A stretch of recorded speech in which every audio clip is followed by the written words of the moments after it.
I met a Gypsy. The perspective and those experiences in trail ride that you couldn't can't get that. Like, what's your life without that? Yeah, I always try to, like, my wife spends a lot of time at the gym, and I feel like she works out more than I work out, and like I'm a professional athlete. But I don't know. Sometimes moto is an easier target because I don't have to be riding moto, but it's better for this conversation because I'm like, darling, this is my church, my gym, my therapist, my Randy Richardson, my Michelin team manager, called it a broptism because I always call it brop therapy. And he's like, yeah, it's a broptism, bro. Yeah. But dude, you get so much, and granted, it takes time to load up, time to drive to the track, ride, wind down, hang on the tailgate for a minute with the boys, and then drive home, clean the bike. You know, it takes hours upon hours, but it's so many things concentrated in it for my well-being and my mental state. And I mean, I don't think I would really be a happy person without them. I would try, and I would like to think that I could overcome that. But dude, it's mountain biking and moto and even and surfing now and snowboarding, and they are what I need to be myself. You know, it's not like ingrained in your DNA, but then also ingrained just in your day-to-day life. They're ingrained in what you do, what you're stoked for when you wake up, how you eat, how you coordinate your day, and it's a concentrated, you know, kind of so many things that you can't really even explain as well. Yeah, no, I completely agree. And I think, like, I had one experience when I was just at home. I bought a 96 CR250. Sick. And I was just like, that's like my fucking Rolex of bikes. Like, I'll never sell it. I just don't care how much money it costs. Like, that means something to me, that bike, you know? Yeah. And so I bought this thing, and it was like basically stock, like how it came. It's like, I'm fucking riding this thing like properly. And so I started going to these vintage motocross days in Australia. And I was like, this shit comes with stress. Like, business owner comes with stress. Like, me and we had like this big long distance separation through COVID. So life's fucking hectic for everybody, no matter who you are, no matter what you're doing, right? And so I'm at the track and I'm riding this vintage bike, and like my brakes are like all day. It was just like it was just a thing. Everything was a thing, and I was like on the track, and then I come off, and then like my rear brake stopped working. So then I had to like hustle a rear brake, and then went out for the next ride. Something else happened, and then a guy comes over and he's talking to me for 20 minutes, and another guy. So my day, it just like went all day. I was just going and going and going and going, and then I got in the car. And I smoked a joint and got in the car and started driving home, and I just like, it was like finally my first minute to myself in a sense. And just I just noticed the thoughts rushing back to me of like, I got to pay this bill. Like, did my staff get paid? Like, everything come rushing back. And it was just so obvious what this day had done for me.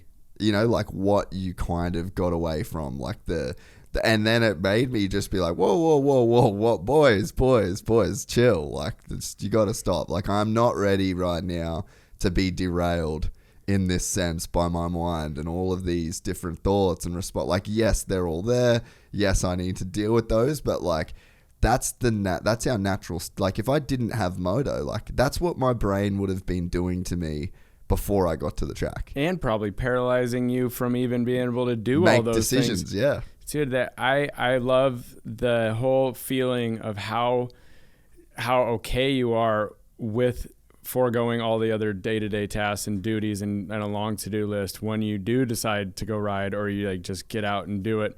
You're just completely fine with neglecting all the other stuff, right? And granted, you know, especially coming back from a big trip and all the things that you did put off the table for a little bit so you could focus on an event or a race. But, you know, those do kind of pile back up, and then coming back home and having to be dad and wanting to be dad, but then also it's an adjustment period. But I love how just righteous it is when you do leave. You're like, I don't care about all this. I get to focus on this. Like, right now, this is what I want. I wish I could do this every day, all day, every day, but you know, like, at least I get to do it right now. Dude, that's so sick. So when did you first start racing Mammoth? And like, so I've never seen you ride. I'm assuming you fucking rip. But when did you like, so you're 20, you start riding. When did you do that first race? How did you take to riding? Was it like a hard adjustment? And then like, how did you take to like the racing side of things?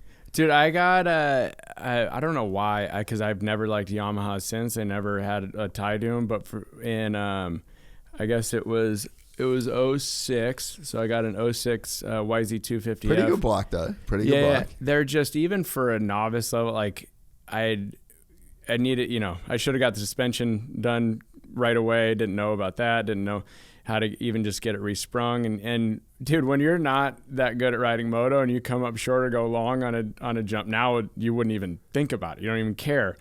But at that time, you're like, dude, that freaking hurt my ankles and my knees because you're just blowing through it.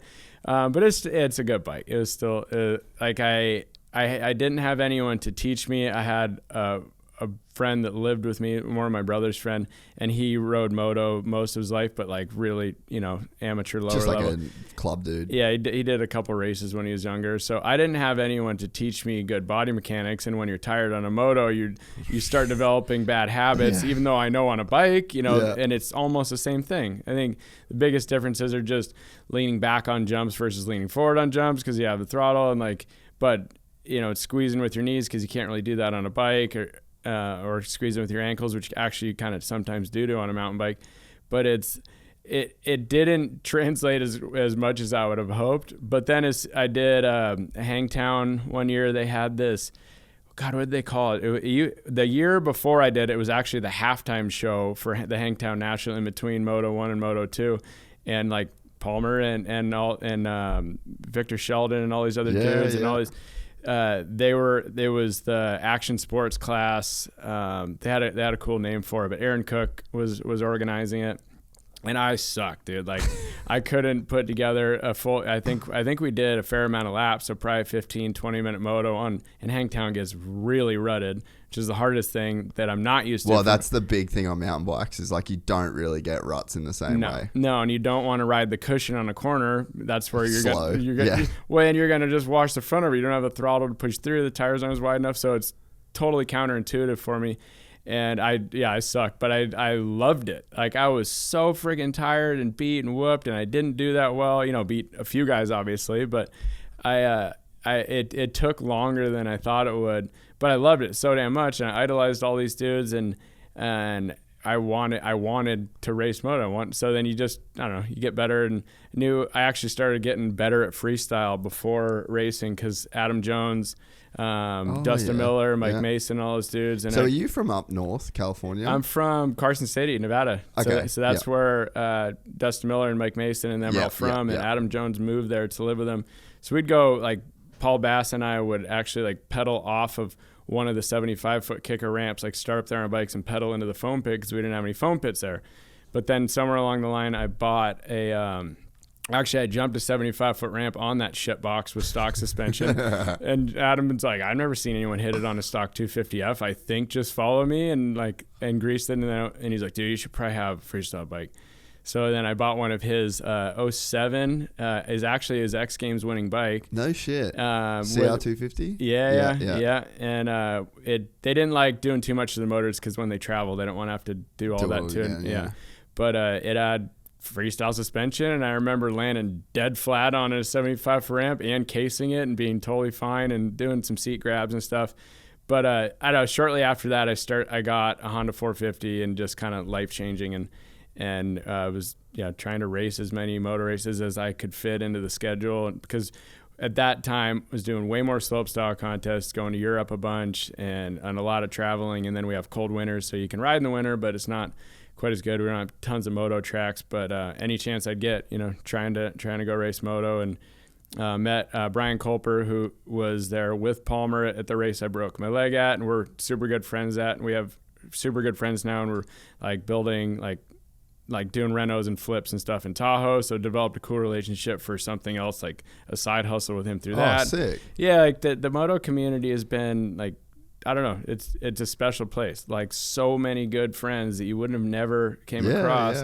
Yeah. Like Matt Veerkamp and Matt Barber and Ryan McElfish and all these dudes, just love them to death. And they're the common interest. The only times I really get to see him is riding and racing moto.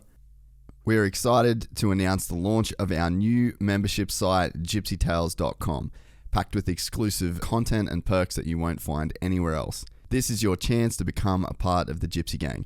And as a special bonus, if you sign up to an annual membership, you'll be entered into the draw to win our custom-built TC125. Gypsy Gang.